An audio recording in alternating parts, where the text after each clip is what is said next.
Okay. All right. Thank you, everybody, for your attention over the next 45 minutes. I'm Siobhann Riggott from the Hackett Group. I did have the pleasure of presenting last year as well. The Hackett Group are a strategic advisory group, traditionally known for our benchmarking. I think you've seen some of the benchmarks from both Hans Orgera and Aspire. Within the Hackett Group, I cover both our customer to cash and global business services programs. And as part of the session today, I'm going to share with you some of our research and interview Michal here to share some of his experiences from Shell. Thanks, and good afternoon, everyone. My name is Michal, and I'm the Global Credit Process Excellence Manager at Shell. Do you want to sit or stand? Let's stand first. Let's stand. OK, that's fine.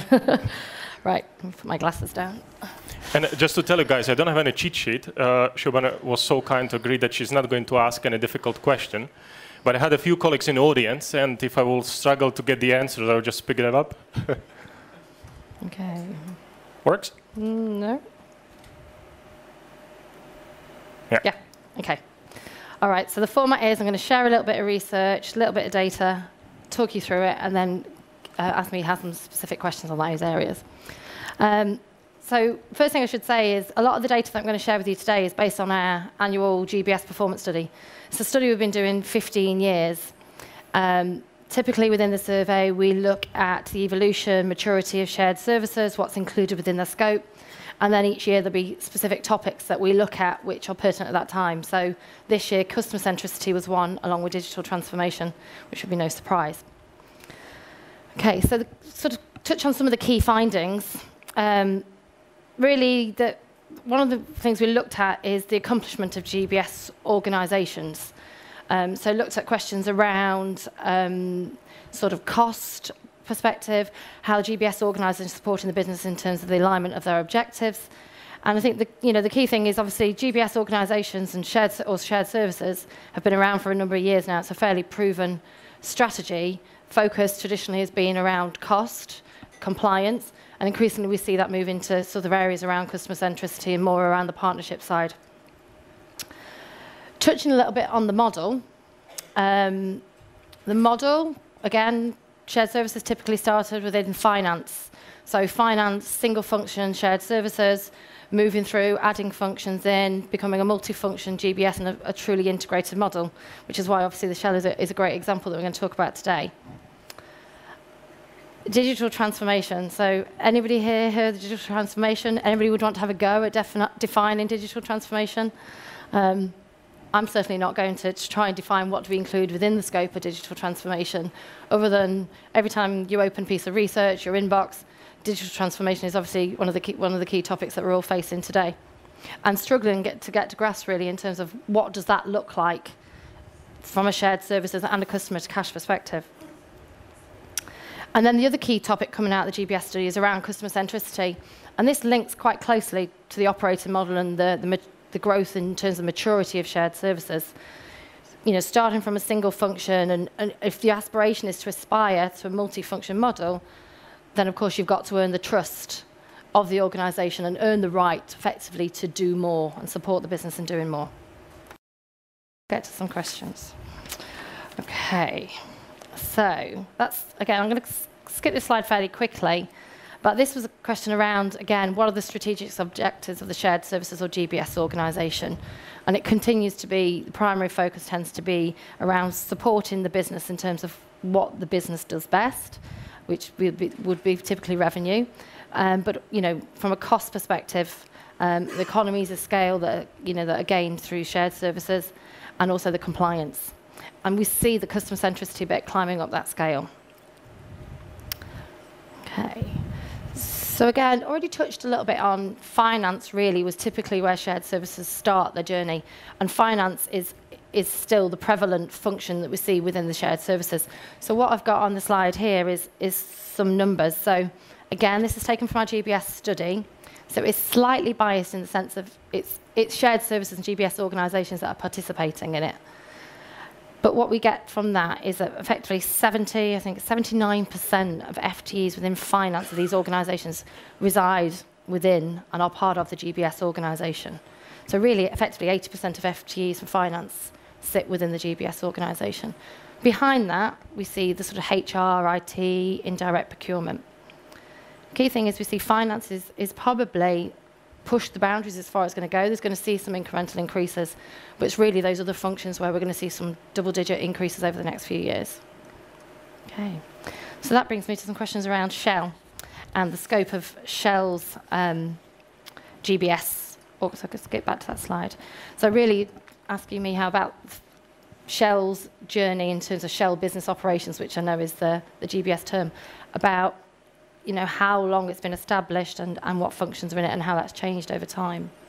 Okay, so we started the journey back in 1998 with the first center that was established.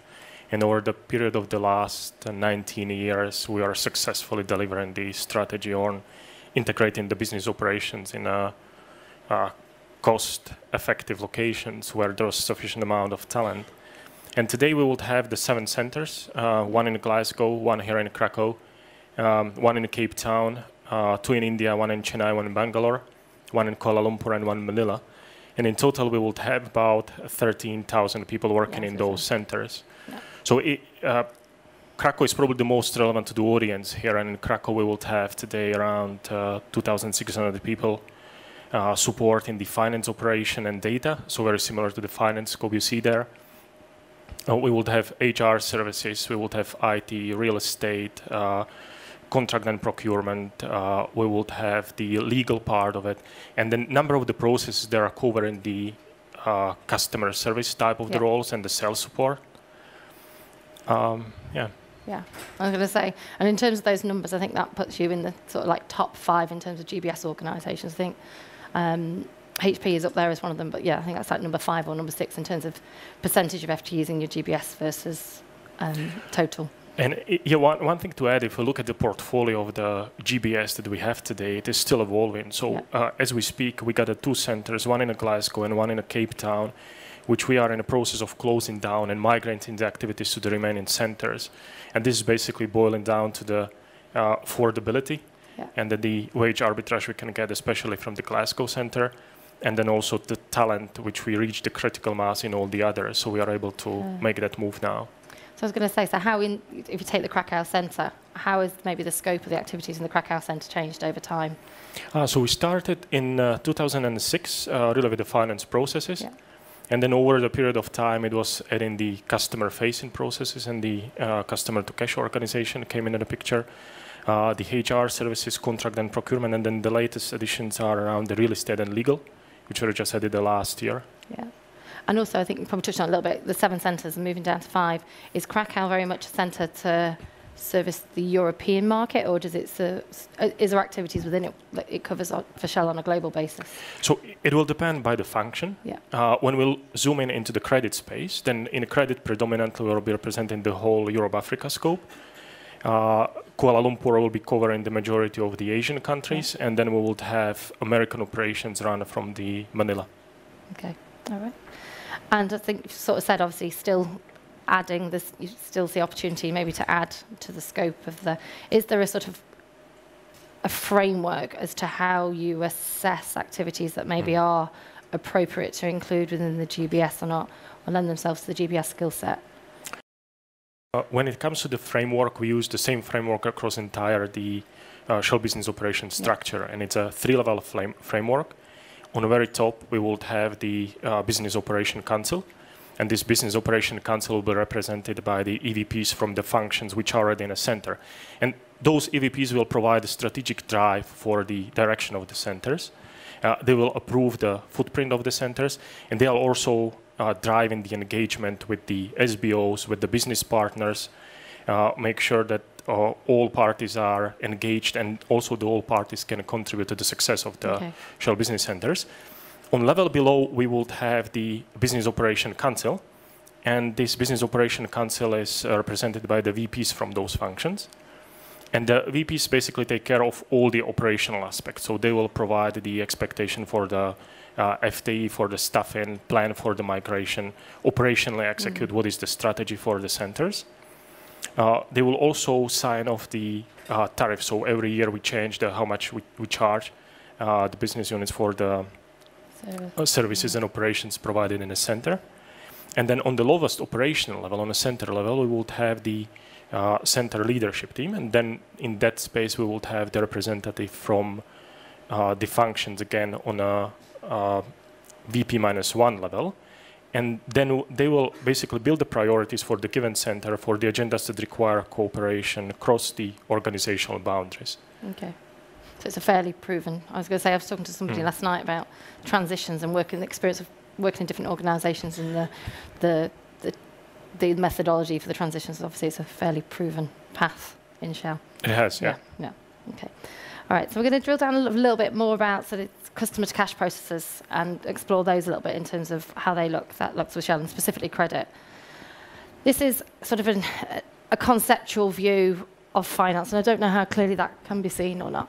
But this is looking at all of the activities and all of the processes that sit within the scope of finance. And then for all of those activities and processes sit within finance, typically which ones do companies migrate and operate out of shared services versus which do they retain within the business unit, local markets, versus maybe corporate activities. So the green really is those activities that you would typically be included in the shared services. And sort of on the bottom there, if you can see, really, that's sort of cash disbursements, accounts payable, T&E, the vast majority of what I would call the revenue cycle or customer to cash processes, and then also the typical account report, record to report, general ledger activity. So these are the most commonly included finance processes within the scope of shared services and the transactional processes. From a Hackett perspective, we also included within the scope of GBS any sort of centres of excellence as well. So really, from a conceptual view, most of the customer cash process sit within the GBS.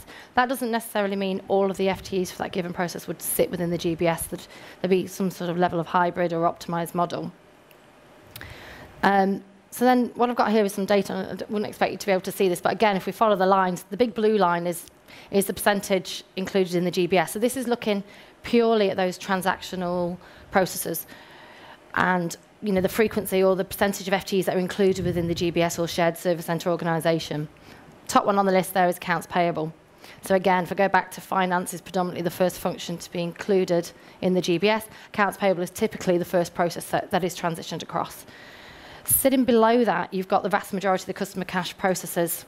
So we've got the customer billing is the most likely, followed by collections, cash out, dispute management, and credit.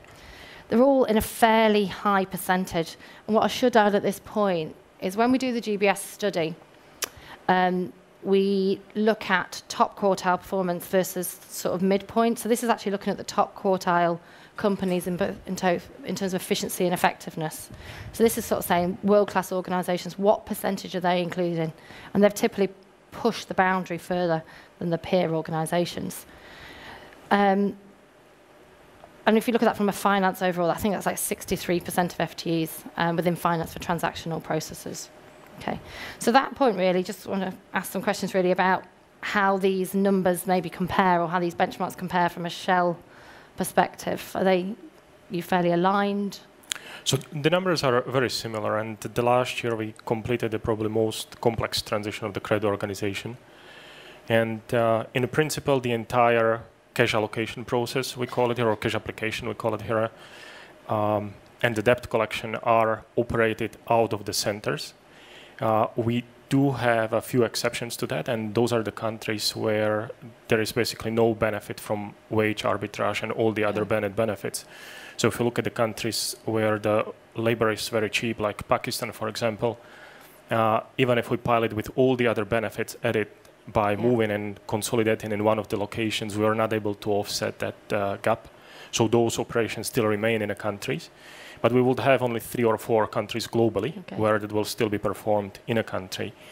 When it comes to the debt collection, it follows exactly the same structure. So everything is in the centers in a principle. When it comes to credit itself, will be around 75%. We still would have a footprint in some of the countries, but what we've done last year is we remove very dogmatic approach and standardize the migrations across the globe. We left for the regions to define models which are the most beneficial for the given regions. So we ended up having 3 regions with 3 different models. And we would have, for example, countries where the country credit manager will sit in a center, and we would still have countries where the country credit manager will be based in the onshore location. Okay. I was going to say, it's not a question that was just not a question that was scripted.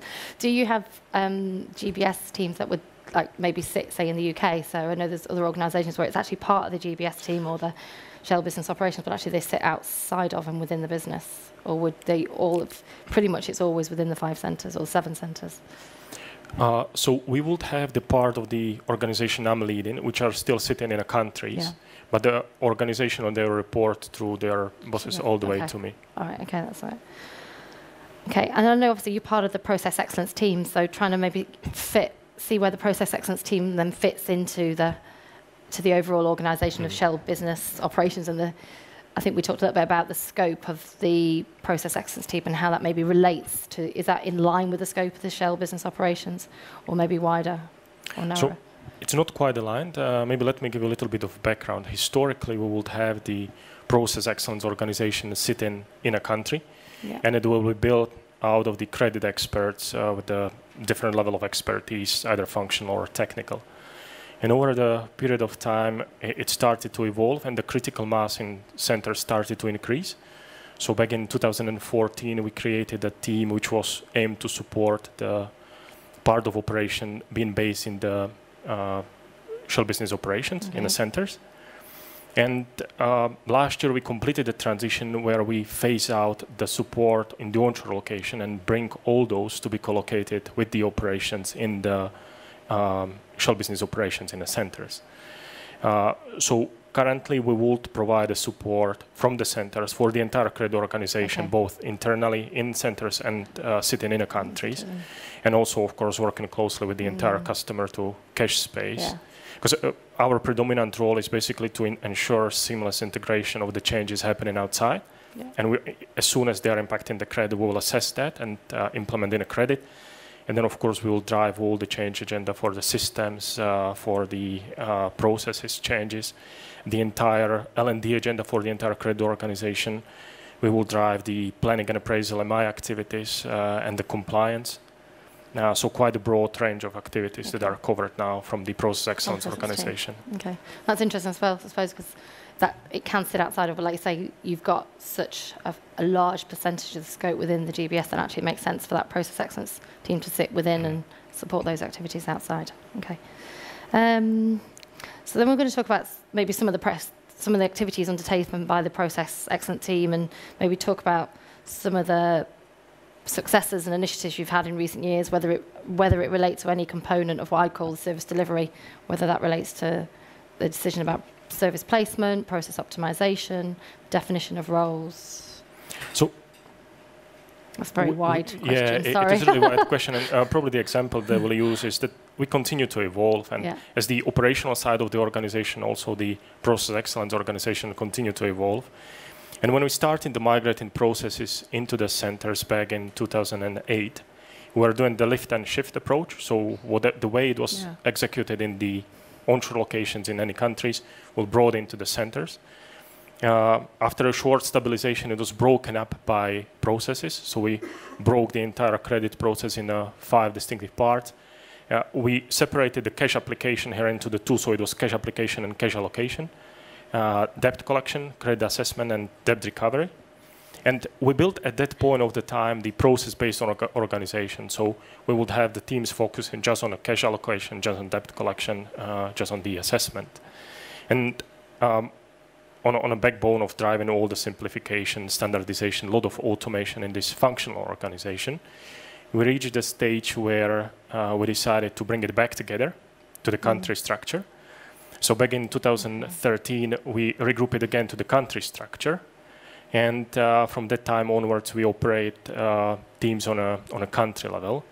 Probably the last significant change we've done was year before last, where we combined the cash allocation piece with the debt collection, and that itself created about 12 to 15% of the synergies across the entire credit organization. Can you expand more on that, combining the role of the cash allocation and the debt collection? Okay, so cash application, we define the process where you take the money from the ledger and apply it to customer account. this is happening in a case where you don't have enough remittance details information, and you don't know that payment belongs to which specific invoice. So we know that this is customer A, but you don't know if this is invoice A, B, C, or D. Okay. Cash allocation comes into the place, and they look at that invoice and look at the payment and look at the invoice, contact the customer, and match it correctly. We identify that those analysts will be talking to exactly the same type of people who debt collectors will be talking. So that itself, there was an indication that there will be quite some synergies.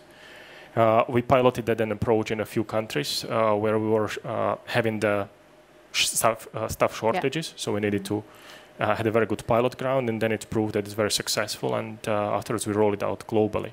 Okay, I could say this is ad-libbing again now, sorry. And do you do that for all segments of customers? Yeah, so now we rolled out completely, and also in the past we would have the cash application part as a language-dependent process. Yeah. But making that move, we were able to isolate cash application as a non-language dependent process anymore, which gives much more flexibility around the grouping together, and doing the backup structure is more robust. And on the other hand, the new role, the combined cash allocation with the debt collection role, is much more rewarding for the guys, and they enjoy it a lot. I was going to say, in the 12-15% you talked about, but presumably from a customer perspective, it's one point of contact rather than two different points of contact from Shell. Yeah, so that also then comes back in feedbacks from the customers that they got less people to deal with on the Shell side. Yeah, okay. All right. Okay, so moving forward, and that links into them talking about sort of customer experience, and I think in this context, really looking at, from a GBS organisation, shared service centre organisation, considering it's your internal customers, so effectively the business units and the markets. Again, going back to, if you talk about evolution of the GBS organisation, expansion of scope, sort of earning the right to do more, then it is very much, it's not just about the labour arbitrage, but it's very much about developing that partnership with the business unit, developing their trust, and therefore earning the right to do more. So one of the things, that we strongly advise and we support a lot of our clients in is developing that sort of customer satisfaction or stakeholder survey. So understanding, what are your internal customers' perception of the service that you're providing. So I've just got some stats here, again, from the GBS study around customer satisfaction levels for both world class and peer, and they've improved over the years, but again there's certainly a shift towards, and again this links into the digital, about this whole customer and digital engagement, and about making it easier for your customer to communicate with you, to do business with you, developing your customer centricity skills. So one of the things moving back, sorry. So one of the things I was interested in is what Shell may do in terms of gaining feedback and gauging the level of satisfaction from your internal customers. And whether you call them customers. All right. So we don't call them customers anymore. Okay. We call them business partners. And in Shell Business Operations, when I joined Shell back in 2009, we were called Shell Shared Service Center. Then after a couple of years, it evolves in a Shell Business Service Center.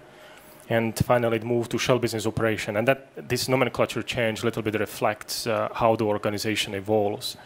And while at the early stage, where we were really service center, there was a type of internal survey asking for the stakeholder how they are happy. We will review in the performance. There was a set of metrics, even the set of SLAs. In current setup, there is nothing like that formally happening anymore. It is part of the typical business conversation, peer-to-peer conversation, and we don't monitor in any structured way internal satisfaction of the customers. Right? We don't call them customers anymore. It's funny because I'd always advocate doing it, but it was when we were talking the other day, sort of that realization that you're probably maturer and more evolved in that journey. And actually, a lot of the organisations I talk to are probably still in that sort of stage one, and in the early days of establishing the shared services. So it's actually it's more important to do it. And actually, like you say, you've moved away from that being a services to being a partner. But I think we did talk about the fact that you do external customer surveys. Yeah. So external for us, it's very, very important. And in the past, in 2011, we didn't have a standard way how we would gather the input from the customers. and the change. And from 2011 onwards, we send the customer satisfaction survey for every dealings that they will have with us. There is a predefined set of rules, so we would have not send the survey to the same customer if done the business within 3 months, and there is so on and so on. But basically, the customer will score the entire interaction through the set of the questions from 1 to 10. And then our target is to achieve the customer satisfaction score at 8.5. And this score we are successfully achieving since 2015 onwards. So we're happy for that. And this also, the customer satisfaction score became part of the scorecards for entire customer to cash organization. Okay. So even for us in a credit, we need to make sure, and it's in our GPAs and May GPA as well, that we achieve that score when dealing with the customers. And in a credit, it's a little bit tricky because we don't necessarily want the debt collectors to have very pleasant top 10 conversation with the customer. Our role is still to collect the cash. Yeah. But at the other hand, there is still area that we need to be the courtesy, how we deal with the customer, the integrity, the quality of the conversation we're having, it's still coming across.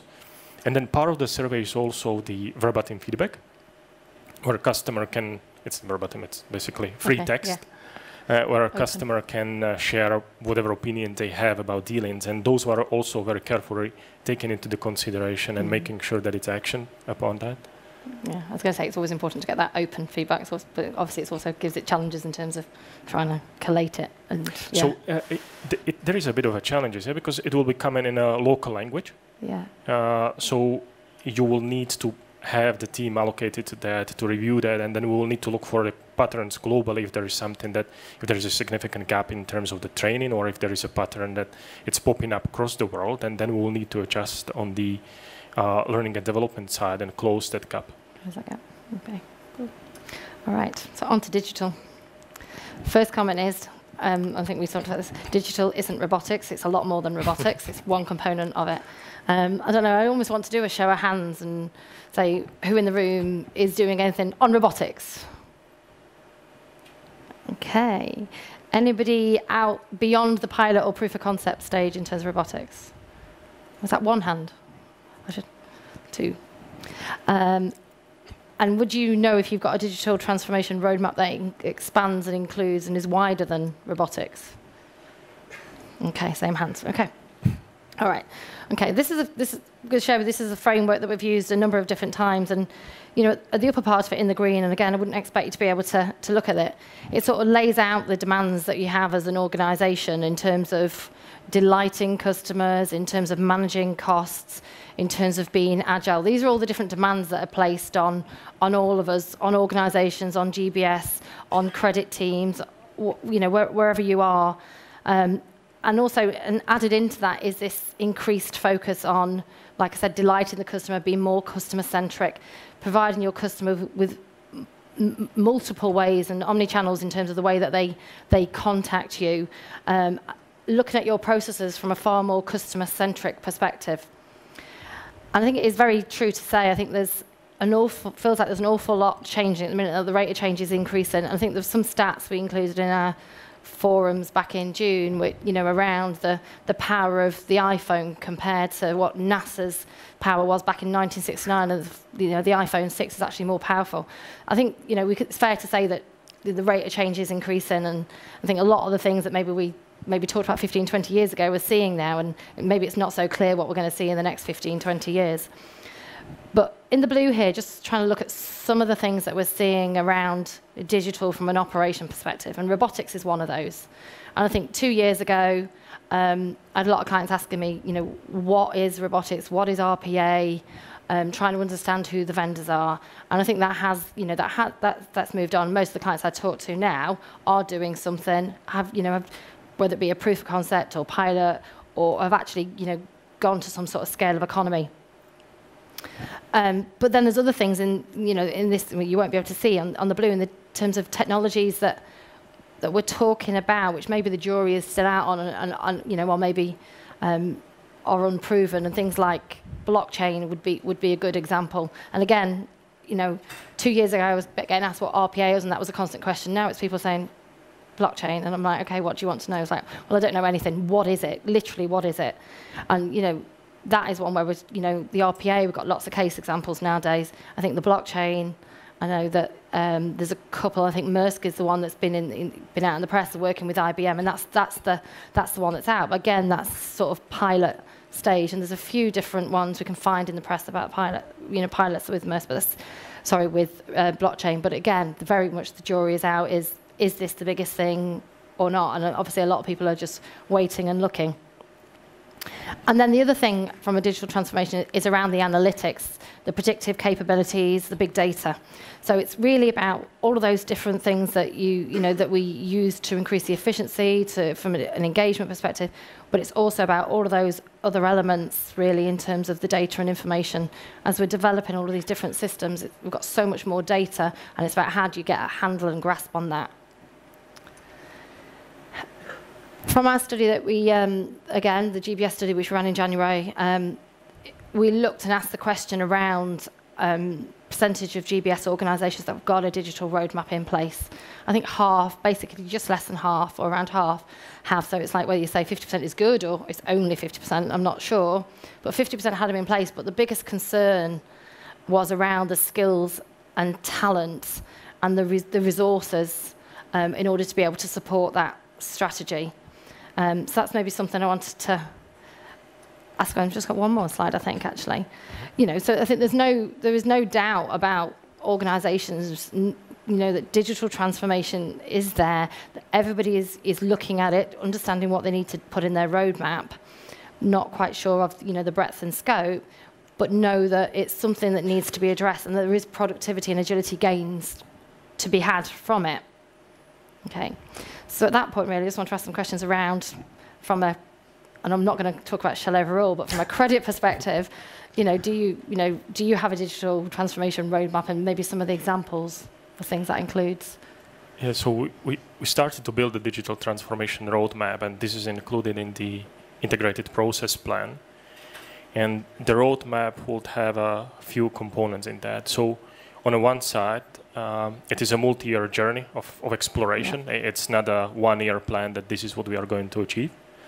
Second key component of the digital transformation journey is the understanding of what is happening outside the credit. Yeah. So all the other finance functions, what they are doing, what digital components are they doing that will impact us. Also assess invasiveness of the changes we are proposing. And then also share or clarify the accountability and the responsibility, who is doing what. Because in credit, we will focus digital transformation on the parts where the business knowledge is required. But for example, when it comes to the basics, when it comes to the data models, when it comes to the data storage, this is something that we will rely on the IT infrastructure. This is not something that we will own and drive. And the whole transformation journey is really following the two components that you had on a previous slide. It will be the digital operations and the digital insights. Mm-hmm. In the digital insights, we will split the whole opportunities in 3 phases. One will be the historical information. So we would have the standard set of reports that were produced in the past fairly manually or with a certain level of automation. And we successfully managed to automate that bit. Then there is a set of the current, so there will be all the workflows and then the tasks that are popping up as there is changes in the information coming up. And then the third part is really the forward-looking, and it's really predictive analytics, and this is all the type of the stress models, the price stress models. We are working in oil and gas industry, and the crude price is changing all the time. So look into that. Look into the probability of default for customers and get more forward-looking insights. But the whole digital insights space is underpinned by the quality of the data itself. So you get rubbish in, you get rubbish out. And that's why our digital transformation journey also includes the structure ownership for the data, who owns what, who clears what, who is accountable for what. How it integrates together. So those are also integral part. When it comes to digital operation, we have a number of the robotics process done and completed. Do they have names? Do your robots have names? They actually do, but to be honest, I know one is David.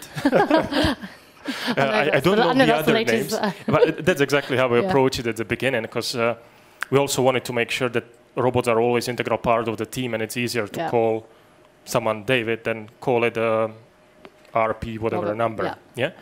So we've done that. We've done a few are up and running quite successfully. When it comes to cloud, it's another area where we're pushing very hard because it's proven technology. So it's just moving that into the cloud, whatever we can. The third space that we are very actively pursuing is in-memory computing. Okay. In the past, we used to export everything to Excels and then get the runtime errors and get the problems with the capacity of the Excels. So try to push as much as we can in the memory computing as well. And if I look as a cheat sheet, what you've got there in the digital operation, so then probably that will be it. If it comes to blockchain, we do have a proof of value, so not even a proof of concept yet, just a proof of value looking at, but I can't tell you a lot about the details because it involves the external vendors. It's a triangular agreement. Kill me. Okay. But I'm sure that as soon as it's out, I'll be able to share that. Okay. I'll ask the audience actually. Anybody doing any proof of concepts pilots on blockchain? So I'd be really keen to talk to you. Okay. I'll come and talk to you later. Okay. I think that was all the questions that we had. I just think, but maybe from the robotics perspective, it might be worth just focusing on, again, this is ad-libbing a little bit, so we didn't discuss this one, but how that's structured. So obviously within the credit team, you will identify opportunities for robotics. Right. But then does that go into an overall governance model from an RPA perspective and evaluation? So we would have the governance for everything that is happening in credit. Entire credit program will be structured in one single document where we would have from the idea generation, so very early stage. There will be parts in digital that will be under exploration line where we really just get excited about the technology and then started to look into that. Then the second stage will be the experiment. So we really play with the technology and do some proof of concept or proof of value. And then the third stage is really to move into the production, so build it up. And then the last stage is, of course, doing the post-implementation review and make sure that what we built is turned up as we want it, if there are any adjustments needed. And then it comes to move to the business as usual, to the support, and make sure that well integrates with everything else. And this requires quite a bit of a change in a skill set in the organization, because in the past where we were assessing invasiveness of change in a system, it was quite easy because you would have only humans performing the activities. With deploying the robots, we find out that with a small change in the screen where you will punch in the T code, the report will pop up. And now after the enhancement of one of the SAP versions, instead of reports popping up, it will just get a pop-up window asking you, do you want to download the report? If you are human, you click yes, and you don't consider that as a change, but the robot gets stuck. So we need to change also the way we assess the invasiveness of the process. So this is one of the big learnings. And I think one I didn't mention is the automated testing. We do a lot of changes. A lot of those changes are self-imposed, but also a lot of are driven by the group. So if we move to the next version of the ERP, or if there are service pack enhancements or any CAB is changing, there is a quite significant portion of the regression testing we need to perform. And those are eating hundreds and hundreds of hours every year.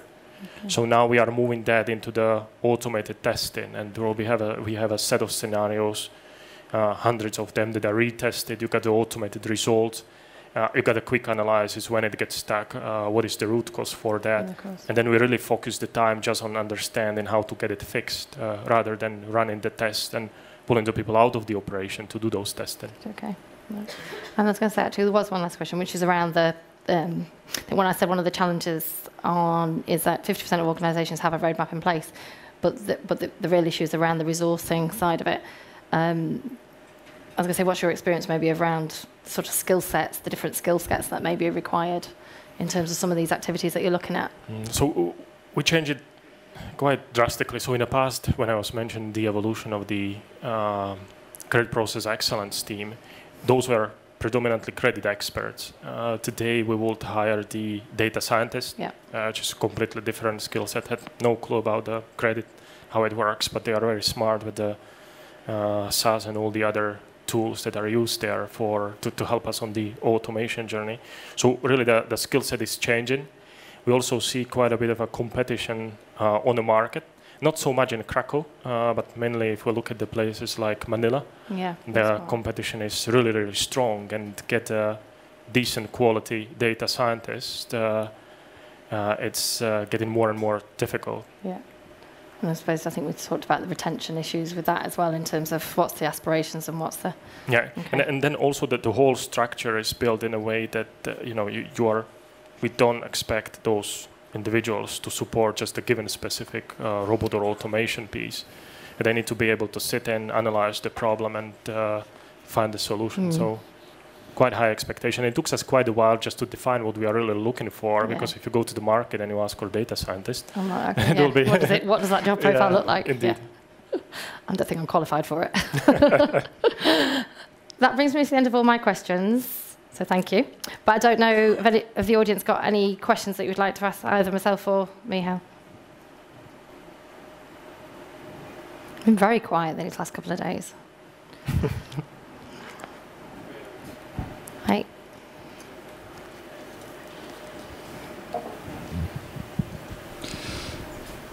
I just wanted to ask you, for the RPA in AR, which processes, tasks do you use the RPA for? So we use it for the release of the prepayment orders. Basically, when you get the customers who needs to pay before you release the order, that's the one example. Second example where we do that is for the statement of accounts, and we have a range of the customers where they would have very specific requirements about the statement of accounts. So for example, in the marine industry, they will expect to see the vessel name, which is not really standard in a SAP, and we can't provide it. In aviation, they'll be asking for the tail number of the plane, and if you look at 600 items, and you need to get it listed. For us, it was much easier to build it as a robot and get it pulled out of the system, then get it fixed into the SAP itself. And then in some markets in the East where the FIFO is acceptable market standard, we use a robot to do the FIFO allocation of the funds on the account. Yeah. And then one more, please. Do you use the standard RPA or the on-server solution? So we use, in terms of the RPA, we partner with one of the companies and we build it in-house capabilities. So we would have own developers initial. In terms where it is hosted on a cloud. So initially it is built on server and moved to cloud when it is up and running after the hypercare. Thank you. Okay. Yeah. And I was going to say, from the Hackett perspective, cache application is the main area we see RPA, and now master data management is the other one. So it's probably fairly consistent. And order release. Okay.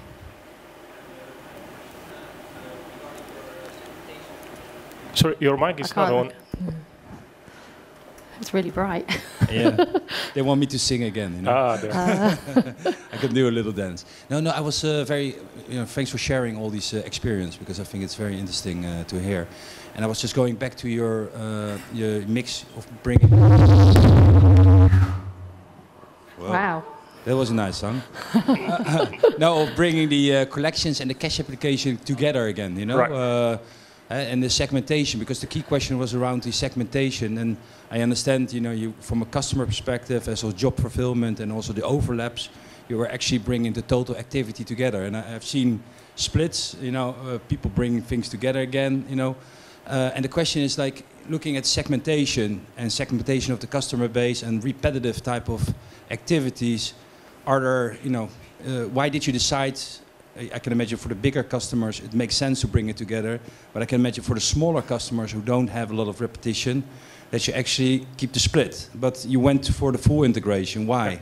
Because so for the customer are split by the banding that what we use, and we would have the 4 stages or 4 steps band, and the smallest customers are the bronze, we call, and the largest customers will be platinum or the diamond customers.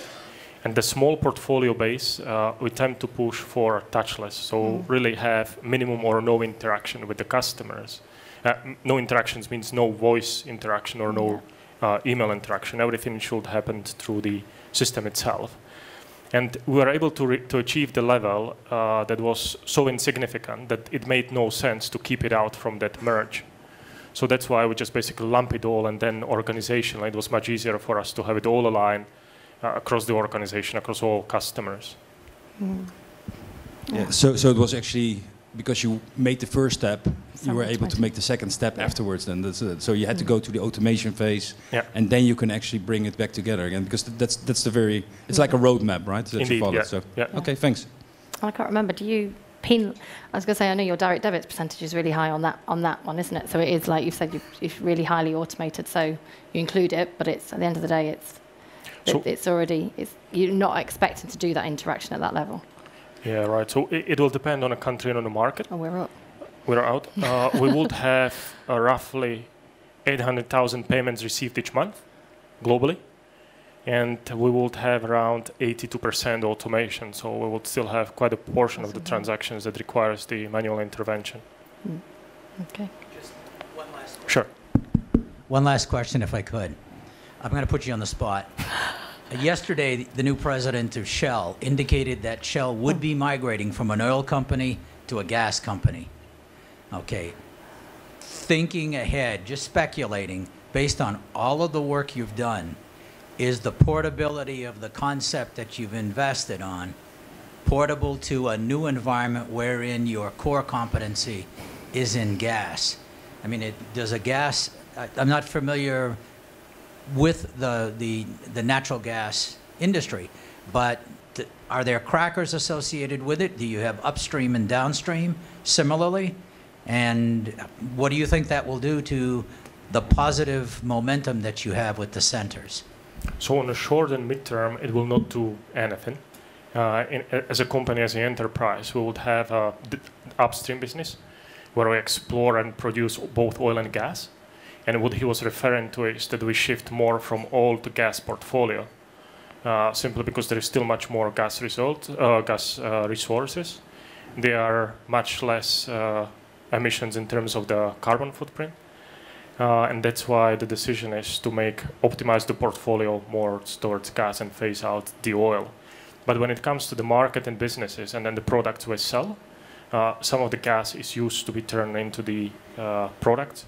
Some is sold as a gas as a heating or feedstock. Okay. All right. Thank you for your time. Thank you, Michal, for being you. so willing to be interviewed. Thanks.